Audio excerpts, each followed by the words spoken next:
Right, hello everyone, it's Bob from Greybeard Models yet again. Thanks for looking at my video yesterday. A lot of people have made comments on there. I'm really grateful for that. Thank you very much. And one of the things that came up, people said to me, they noticed that I'd added a couple of kits to the stash, and one was the landing craft, which was this Gecko kit. And I thought, well, let's do an unboxing. So without further ado, let's get over to the bench and we'll have a look at what's in the box. So let's get over there. Right, so first and foremost, here's a quick look at the box again. Trying to get it into focus on the various bits and pieces. Typical Gecko box. Got a bit of information here on the front. It's their kit number 35GM0080.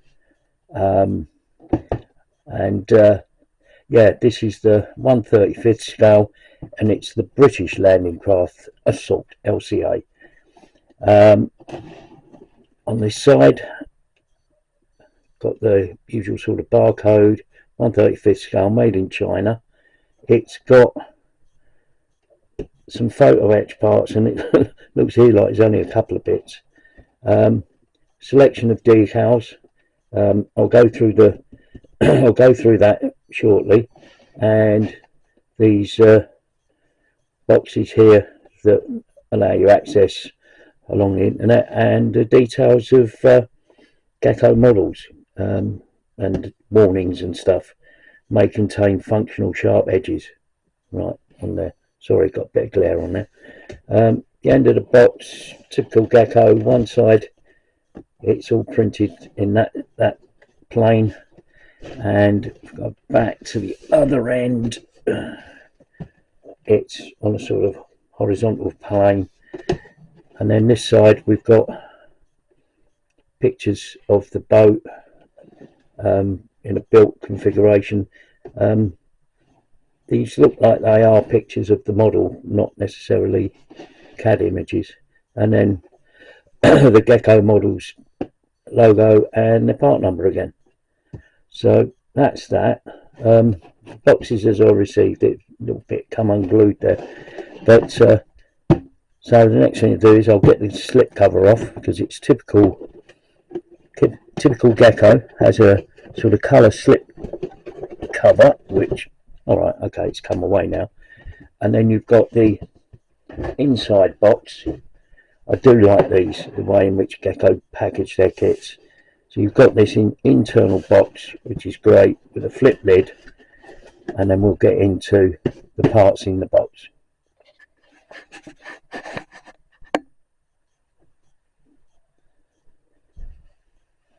Right, so we've got rid of the slip box as well, and got access now to all of the parts out of the box. They come in individual plastic bags. Really are quite nicely moulded. I had a good look at these.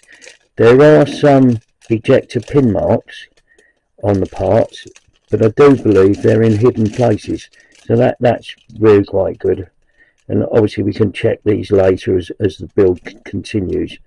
For example, under here on these parts, there's some ejector pin marks there and ejector pin marks there, but they are actually on the undersides of the parts.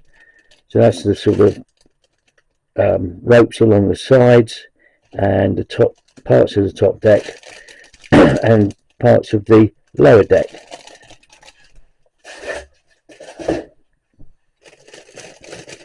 More parts in these plastic bags, various bits and pieces. I'm not really into ships, so I don't know the technical terms for these bits. I'm sure there's people out there will tell me what these things are, but I do know that's the propellers and other sorts of bits and pieces.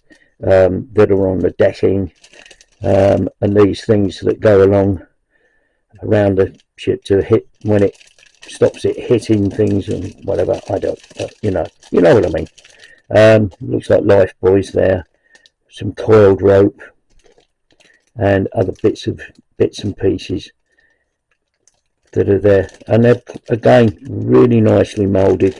Some nice textures on some of these things as well, so that's really quite good.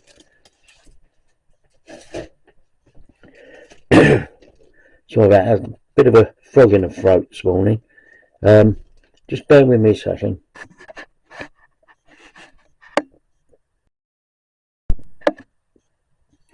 Right, so the next bag has got a couple of bits and pieces for the deck. There's a winch at the rear.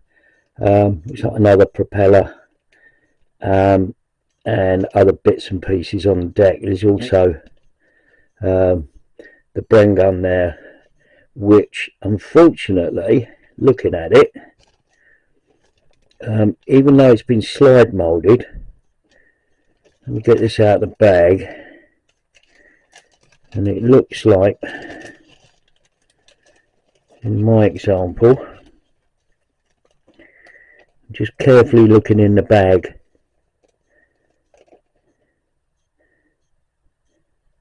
yeah, there's nothing broken off there. But what I've noticed here, even though this is slide molded, let's get it there so you can get a really good look at it, and the slide molding arch is there, the front of the barrel is missing, which is a shame. I think I've got other examples in stock, so I'm not overly concerned about that, but it is a pain in the arse, especially if that's the only, you haven't got one in stock.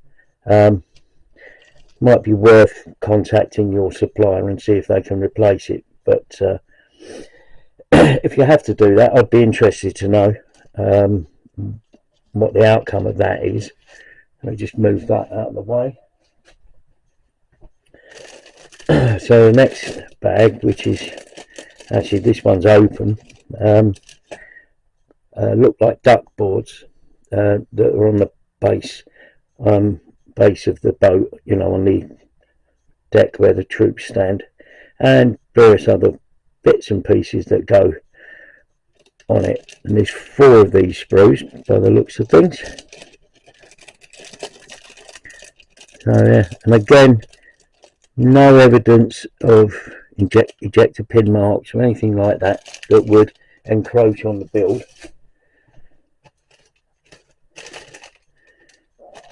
The other thing is the actual hull comes in one piece, which is nice. A few little marks there that you might want to remove. Looks like they're where it's been taken off a sprue. But apart from that, there are some ejector pin marks in there, but I believe that most of those, if not all of those, will be hidden by the lower decks. So again, really nice. Some more bits and pieces. Sorry about the sort of lack of detail of what these things are. This looks like I don't know. Well, these are we'll have a look through the instructions, and then we'll see what these parts are. But again, really nice detail on the mouldings. I think this is the insides of the decking where you go out to go on the landing, as it were. It's great when you don't know what the technical terms are for these things. And then finally, this bag, which is really good. These are various deck components and whatever parts for the internal structure, including the wheelhouse here and that sort of thing, and various hatches and stuff. But yeah, really good. Really good. Really impressed by the by the moulding, apart from the Bren gun, which is a shame. The decal set is in a plastic bag. I won't take it out. There is the photo etch part there, and it looks like it's only 2 parts, which is probably 2 straps, I suppose. And then there's 2 lengths of cordage, which I suppose, being a ship, they'd be there. But I think one of these is probably the winching mechanism for the door at the front, whatever it's called, the drop down bit at the front. And I think this is also maybe something to do with maybe an anchor or something. I don't know. We'll find out. We'll go through the instructions. Before I go any further, I bought this kit from a company called Tiger Hobbies Limited here in the UK, and their details are there if you want to follow it up. They were the only people I could find at that time that had it in stock. Right, so the instructions. Let me adjust the camera so we've got these in reasonable view, and I'll get back to you.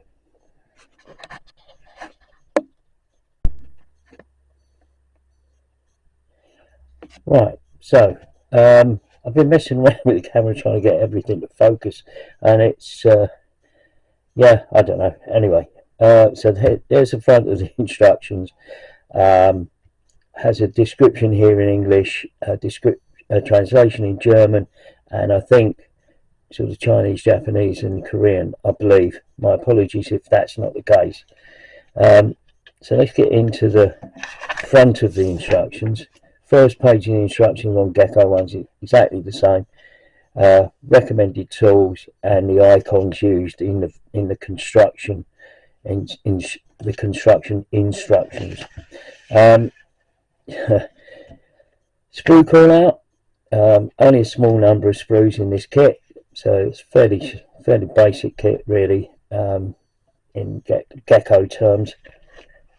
And we'll go into, oh sorry, I've had to put the instructions, quite to get them into focus and to work, so I'm going to have to be moving the pages back and forth. But we start in with the closed position of the front, and the doors to the bay where the troops stand, and you can do it in either open or closed, which is good. These are the side parts here, give you the details of parts there, and then they go on there.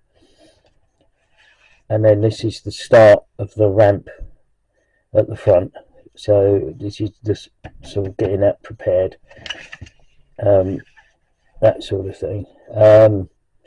Then putting the wheelhouse together, there's actually 2 types.